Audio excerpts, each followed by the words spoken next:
Hello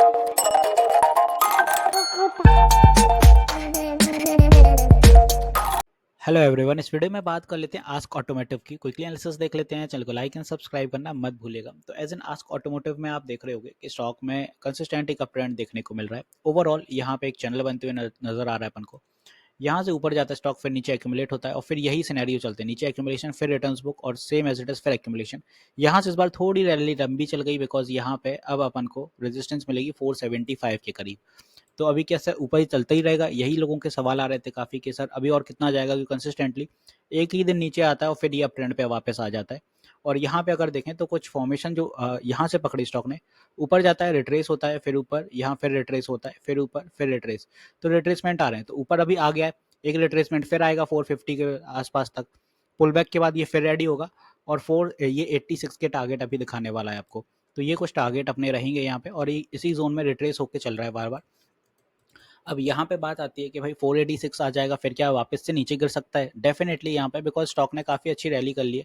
तो यहाँ कहीं के टारगेट ये हिट करा के और फिर पुल बैक बनाएगा, जो कि एज एन जैसा यहाँ पे था, कुछ ये फॉल आए थे इस तरह से, सेम एज इट इज़ यहाँ पे वापस से इसी तरह का कुछ अपन को फॉल फिर से देखने को मिल सकता है।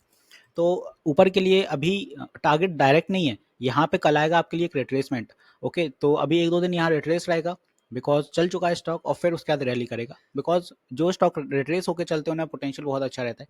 ऑलरेडी 23 डेज में 29% चल गया है, 31% अभी और चल जाएगा। सॉरी, मतलब इसी में एड ऑन हो जाएगा 31। 24 डेज में टोटल 31% के आसपास के टारगेट आएंगे। फिर ये कुछ रिट्रेस होगा, मतलब यहाँ से ज़्यादा तो नहीं गिरेगा अगर, तो यहाँ पे ये 450 में भी दिखाए और फिर ये साइडवेज हो जाए, फिर रैली करे तो ये 500 के ऊपर चलेगा। इस तरह की फॉर्मेशन बनेगी आने वाले दिनों में। हालांकि ईएमएस के ऊपर चल रहा है तो वो अच्छी बात है। डेली टीएफ पे ओवरबॉट टेरिटरी में एंट्री ले चुका है।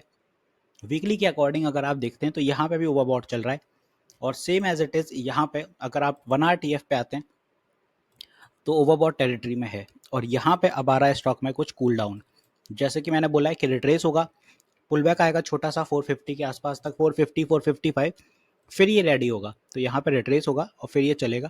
तो आपको ये 486 के टारगेट दिखाएगा। रिसेंटली स्टॉक के डिविडेंड भी आए थे, डिविडेंड भी सही था, यहाँ 1 रुपये का डिविडेंड था, 9 अगस्त को एक्सडेट था और 20 सितंबर ये पेमेंट डेट है। और रही बात कंपनी के रिजल्ट की, तो कैसे हैं वो देख लेते हैं। सेल्स इस बार 862 CR की थी और जो लास्ट क्वार्टर था जुलाई का, सेम वो 657 CR का था। तो सेल्स यहाँ पे काफ़ी इजाफा हुआ, इसी वजह से ऑपरेटिंग प्रॉफिट बढ़ गया 101 CR और एबिटा मार्जिन्स अच्छे रहे हैं 64, लास्ट टाइम 64 था, इस बार 101।